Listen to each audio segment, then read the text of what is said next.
welcome Aidan to the podcast. It's great to have you here. Thank you. I'm excited to be here. It's an interesting experience for me. Never done this before. Oh, cool. First podcast. Always fun to have people doing their first podcast with us. Now, you've had a busy few months of releases, and we want to talk about the most recent one first, which is Hitting the Mark. Yeah. Tell us a little bit about that book and what inspired it. Okay, so Hitting the Mark is, in a nutshell, it's about a famous movie star named Marcus Economides, who used to train in martial arts when he was really young and really shy, and that helped him come out of his shell. And then he moves, and being in martial arts actually helps him become more confident.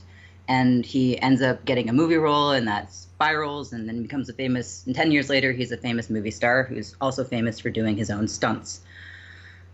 Meanwhile, in Marcus's hometown, essentially, his original school houses Choi's Taekwondo Academy that is now run by Taemin Choi. Taemin was Marcus's kind of assistant instructor growing up. They're about 10 years apart, so when Marcus was 10, Taemin was like in his early 20s.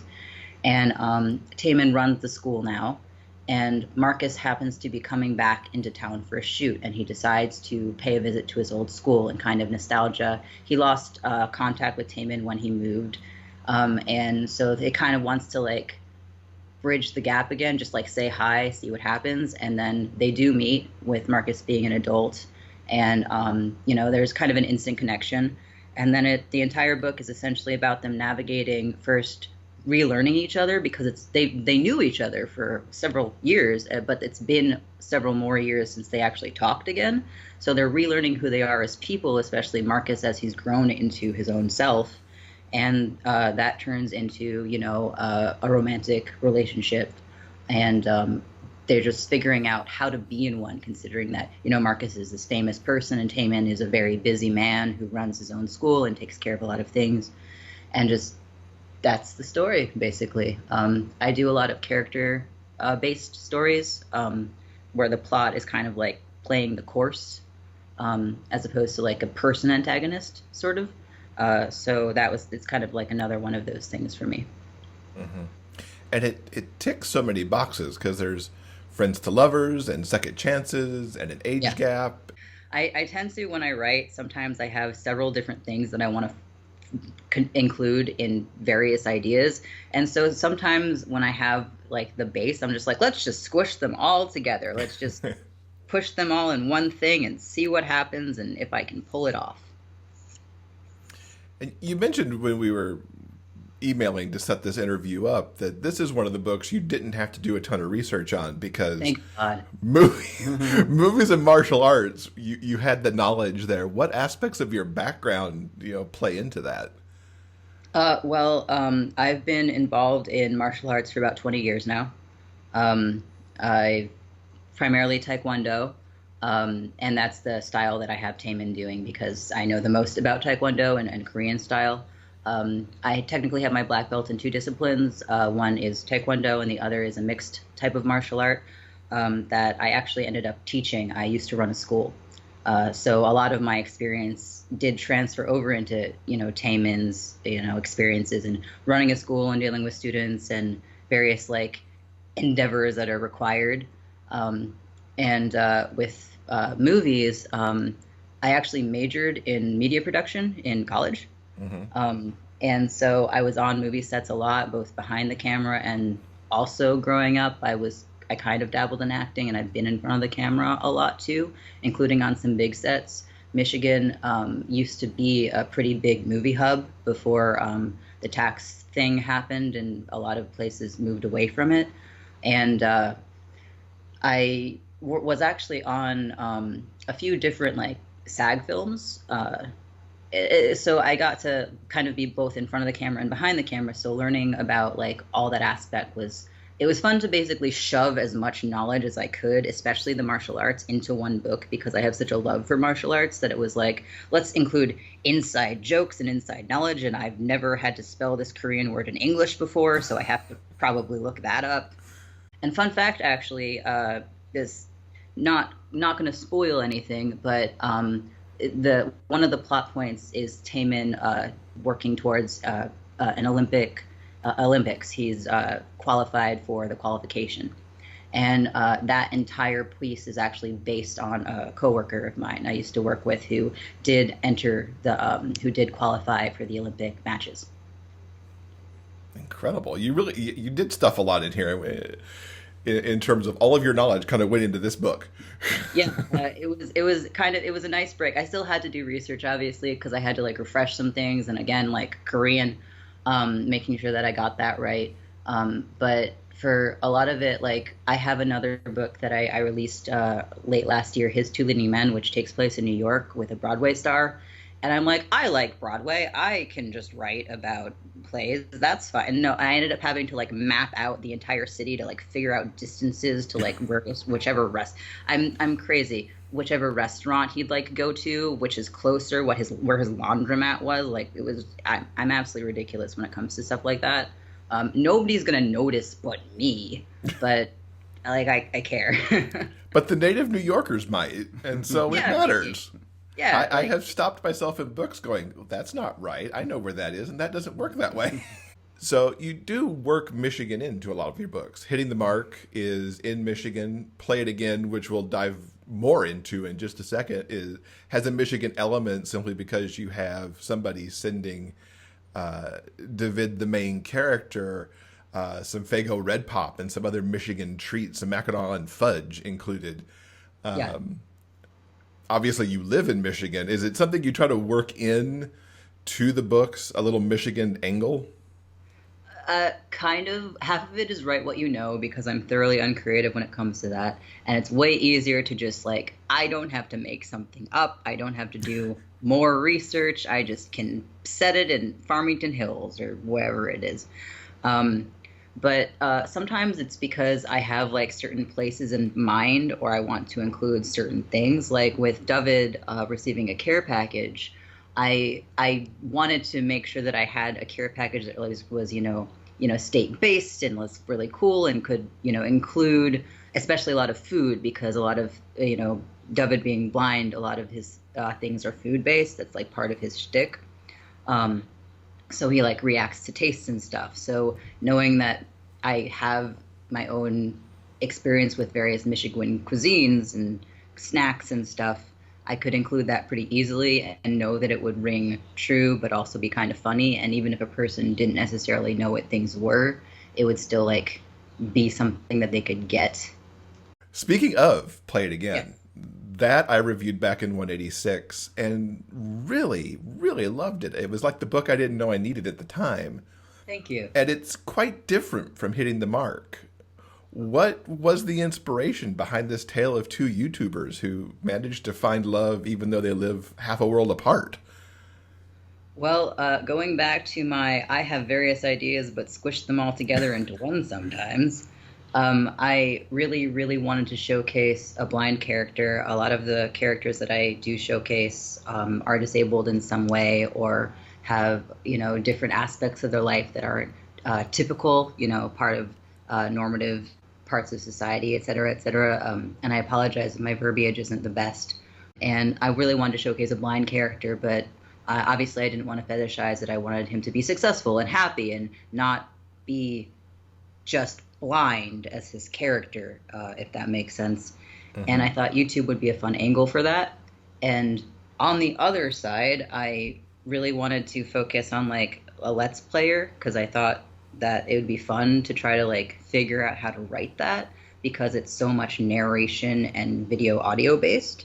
And I like playing and like, can I do this? I will see if I can. So making it a long distance relationship was also kind of something that sort of happened because long distance relationships, specifically internet based ones, are very important to me because I have several relationships that started being internet only. And I consider a lot of these people some of my closest friends. And I've met many of them in person now. One of my friends, I've only ever met them once. And it was in our first meeting ever. We then spent 2 weeks together, but our first meeting ever was in Narita Airport in Tokyo, where we both flew separately and then spent 2 weeks in Japan together. So like, yeah, there's a lot that can come from internet relationships, and I really wanted to showcase something like that too. And I imagine here that the research was more than hitting the mark because you needed to make sure that David was portrayed in the way that you wanted to, where, he wasn't necessarily defined by the blindness. Oh yeah, I do extensive research whenever I write, especially disabled characters, because there's so much misinformation out there, and it's so easy to fall into the trap of what media has portrayed a person to be like or to do, as opposed to actually reading experiences and watching experiences about, real people. I kind of posed this question to myself on Twitter a while back, but it was basically, how does one write about a successful blind YouTuber? Watch a lot of successful blind YouTubers, basically. So I watched a lot of the Tommy Edison Experience is a man who is blind, and he has a lot of Q&As on YouTube. A lot of his videos are older, and he's an older gentleman, but it was still, very informative. He has an episode about cooking, which David is the chef of his little family where he lives with his sister Rachel. So it was interesting to make sure that I was, portraying his ability to do that correctly and different tools that he'd use. Molly Burke is also a YouTuber that she does makeup and fashion.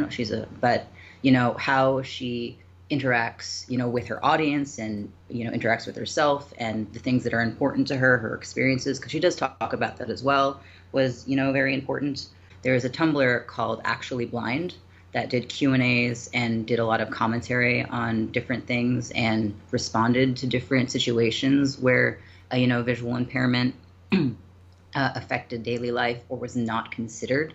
And Actually Blind was a huge help in doing a lot of research, because even when I didn't actually ask the question myself, sometimes they just talked about things that I hadn't thought about before.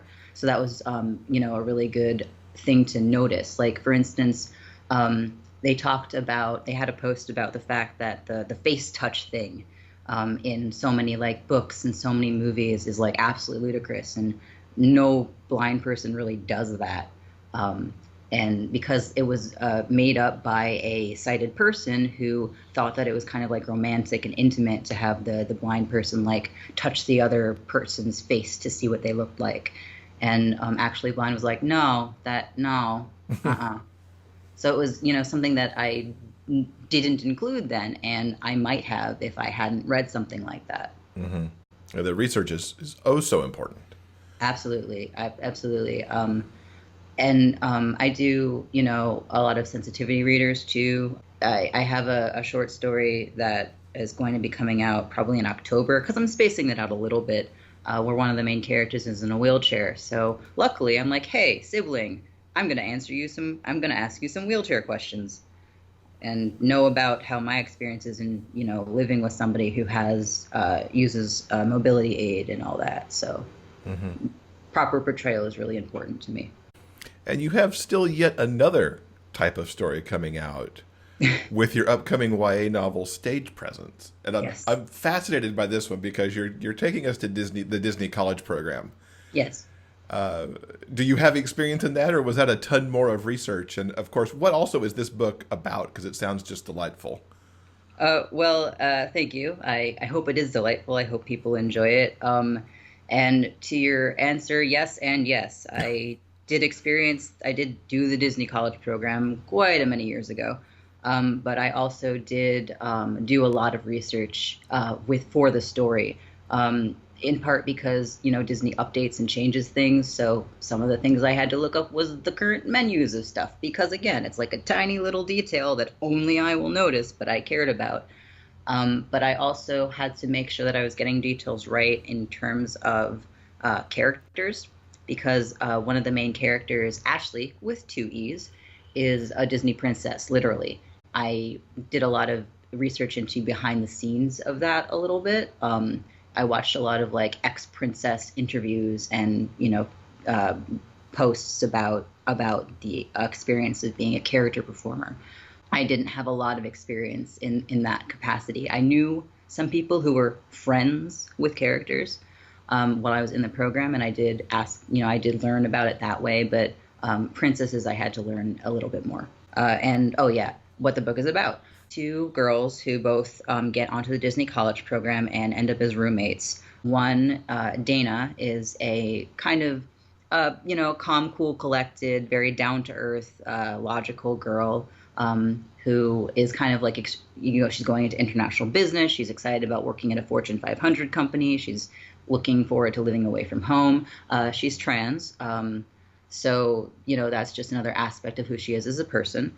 And she's kind of like not sure about how she's going to get along with people, but she kind of has the mindset of judge people before they judge you sort of thing because of past experiences. Meanwhile, on the other side, Ashley, with two E's, loves Disney.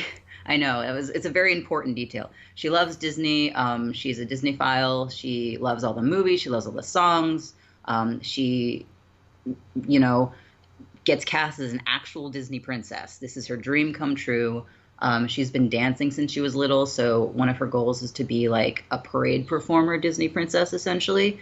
And she's super excited. She's from good old Southern Georgia, and has never really, met somebody who's not kind of exactly like her and her like little clique, popular, excited, happy group. So she doesn't really know what trans means. And, she was born around that she knows what the internet is, but still it's different from knowing and meeting and like actually talking to somebody and interacting. Mm-hmm. And then, so Ashley is kind of ignorant and Dana is kind of standoffish and they hate each other. A good portion of the book is just them hating each other. And eventually, of course, a couple of different things happen and they turn into like begrudging friendship, which turns into actual friendship, which turns into more. And it was, writing the evolution of like enemies to lovers, which is something that I hadn't done before really. Mm-hmm. And integrating, different aspects of their situation and being roommates and, living in such close quarters and like what constitutes that kind of relationship too, especially while you do not like each other, and then as friends, and then once you're more intimate as well. So that was like a whole encompassing aspect of the story itself. And now it sounds even more delightful than when I read the blurb. Oh, yay! Good. I had a lot of fun. It was I like my stories, which is a fun thing to be able to say, because a lot of them I think just kind of get defined as fun. There are obviously elements of angst and stuff and, negativity that happens, but I have fun, writing them, and I hope that people have fun reading them. What got you into writing and going towards MM romance in particular? Well, I've always been a storyteller. My dad also, when we were kids, he would like make up bedtime stories. We got read to a lot too, but he would make them up. So I grew up with the element of imagination as something that you could play with, and figuring out different elements of what characters could do. Really, being totally honest, fan fiction. I was really, really interested in ElfQuest as a kid. It is a fantasy novel by Wendy and Richard Pinney. And man, I was an ElfQuest fan. Like I read and I actually I've collected almost all of the books and volumes, and made up as like a tiny little 9-year-old like self-inserts in my head of being an elf with such and such power and like being part of the self-insert stuff.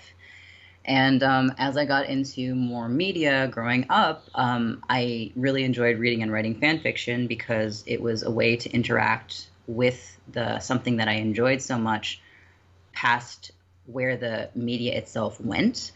And sometimes things happen that you didn't like, so you could make them better by writing it yourself or reading it by other people who did a good job, or further exploring the world that had already been created with characters you already liked.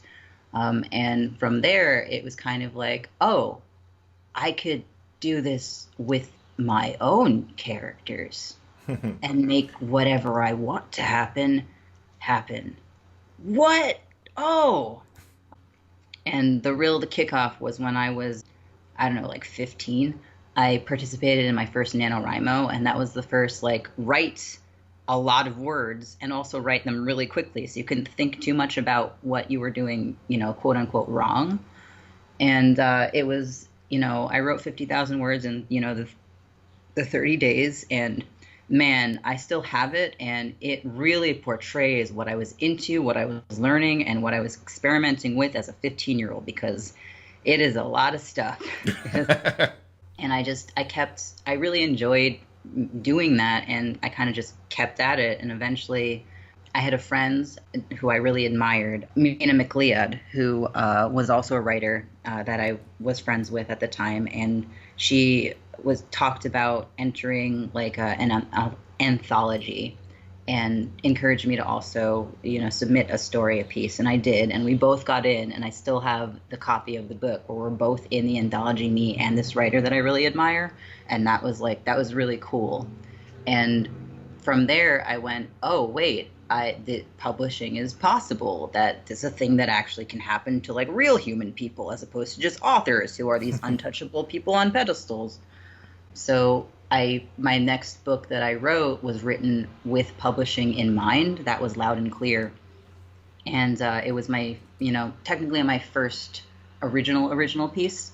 Speaking of smushing everything together at once, that book is about a man who is so dyslexic, he is essentially illiterate, and a businessman who has a stutter so bad that he is a selective mute, falling in love and entering into a relationship. So you've got someone who can't read and someone who communicates through writing. And I was like, let's just make this as complicated for myself as possible. That's a good idea. But yeah, for a first book, you took on a lot there. It was, it suffers from an overuse of italics, but it's still something that I really appreciate that I did as a writer. I really like it. I had a lot of people really like the fact that I, portrayed people that way. And of course, it does focus on in non-normative people with disabilities and challenges in, typical normal society. The illiteracy was actually based on a friend of mine who is illiterate. His dyslexia is so bad he is effectively illiterate. He's also an engineer. So, it doesn't stop you. It doesn't have to stop you as long as you have the right elements and encouragement and, resources. And that's what a lot of people do struggle with. Like he had to be homeschooled because his school that his parents had put him in originally were like, we don't know what to do with this child. So being homeschooled allowed him to learn and actually grow and actually learn. I have a suspicion a little bit where this next question, at least, will go a little bit, given the ElfQuest things. But what authors and genres do you tend to read? Basically everything but gore horror, to be honest. I really enjoy contemporary pieces. I like fantasy. I really like nonfiction. I love learning stuff. This is probably not a surprise considering my need for research. My favorite author in the entire world is Terry Pratchett. That probably will never change. The man was absolutely brilliant, and his ability to tell stories and well-rounded characters and development and plot, and his, care in structure and how he's able to, tie things up all neat with, no questions except for like, what could happen next. He was absolutely amazing. I really admire him. If I had like a tenth of his ability to just like story weave, I'd be, content in my ability to create. One of the other authors I really enjoy, he's a very lesser known author, but Barry Hugh Hart, he wrote Bridge of Birds. That is a Chinese fantasy mythology story, which basically happens in historical China, but is written as if mythology was real. And he's also like a very unknown and should be more known author for what he's able to do with creativity. Other books that I appreciate, I enjoy a lot of Tamora Pierce's work, especially the Kelladry series, because I really enjoyed her portrayal of like a woman, a girl growing up and wanting to be a knight and fighting and dealing with a lot of the prejudices that come from girls trying to do anything that boys like to do. So, those pieces. And she also is essentially, she's written as not really interested in a Morris connection, so to speak. And Tamora Pierce did end up saying that she did write her as asexual, even though she didn't like really know the term at the time. So that was really appreciated. Oh, that dovetailed a lot. romance. Yes. Okay. There is a lot of het romance out there, and that's fine. It's, it's got a market for a reason. It can be very well done. Me personally, it's done by other people well. And I gravitated more towards queer characters. Romance, it was easier for me to write because it was easier for me not necessarily to identify with the characters, but write about them in ways I wanted to, with gentler portrayals and, different effects. I wouldn't say that I particularly write like alpha men males sort of thing, because it's not really something that appeals to me personally as an author or as a person. I like people who are settled into themselves and know who they are and may be confident, may be inconfident, for instance, and Play It Again. David is this very confident individual who, knows who he is and is really happy with himself. And Sam is much shyer and is racked with anxiety all the time, but they're both human. I like portraying queer people as human, and I think that's why I gravitated towards it first. I think I'm not super sure why I write mostly. It's just because it is a little bit easier for me to, I guess it does come back to identification. I have one published female centric romance, which I do really like. It's called Making Love, which I think is one of my favorite titles ever. It's about a succubus and a cupid falling in love. Whoops, called Making Love. I was very proud of that.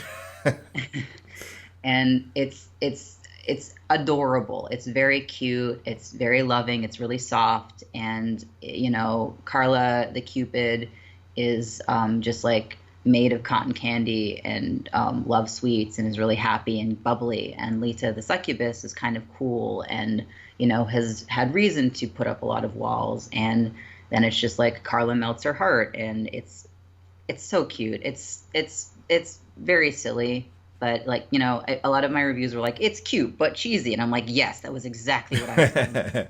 It's called Making Love. What were you expecting? And then same thing with stage presence. Both the main characters are female. Dana is trans. I really enjoy portraying, again, like different aspects and different facets of queer people being human. They make coffee and they are grumpy and they might have disabilities or other challenges in life, and they also like stuff and are bad at things and aren't just like one cutout of a representation that people have one idea about. Mm-hmm. I like character-driven stories. Queer people deserve happy endings too. That's the other thing. Yeah, absolutely on that one for sure. Yeah. So we know stage presence is coming up here soon. Mm. What else is coming for you this year? Well, I mentioned it briefly. I have a short story that I had been kind of working on off and on. I was calling it Baker Story on Twitter, and I did name it Not So Cookie Cutter or something terrible like that, because every single one of my titles, you may or may not know this, every single one of my titles are puns or play on words because I'm ridiculous and I love it. Yeah, so the book Bakery Story is called Not So Cookie Cutter. I'm probably going to release it around October. It's about two POC characters, which I did get sensitivity readers for because that was important to me. Jarrell, who is a baker at like a cafe coffee shop, and Rafi, who is a client who falls in love with Jarrell's pumpkin cheesecake, essentially. And romance. They're cute. It's cute. One of my favorite things about the story is Rafi uses a wheelchair. And Jarrell is so smitten by Rafi that he doesn't notice for like 2 chapters. That because Rafi's sitting down when he's at the cafe, and Jarrell is just like, oh my gosh, this handsome, amazing human being who is talking to me like he thinks I'm cute. That's okay. And then like when Rafi actually like moves in front of him and he rolls a rage, I was like, oh my god, I'm an idiot. This is fine. I'm an idiot. So. Nice. That'll be one to look forward to this fall. Yeah, I think, it's cute and dumb. That's kind of my most. What's the best way for everyone to keep up with you online? Twitter is mostly what I use. AIDANWAYNE is my Twitter handle username thing. And that's primarily where I am. I have a website too, and if you go to my website, there's an option to sign up for my mailing list. And mailing list is kind of how I send out like information about releases to people, but I don't like inundate people with mail. It's just like, I have a release, yay, here it is, yay. Cool. We will link to those as well as all of the great stuff that we've talked about in this interview. Aidan, cool. Thank you so much for hanging out with us. It has been a delight talking to you. Yeah, absolutely. Thank you for having me. Again, I'm ridiculous, so I appreciate being able to be ridiculous on a podcast. That's cool. And yeah, this was a lot of fun. Thank you so much.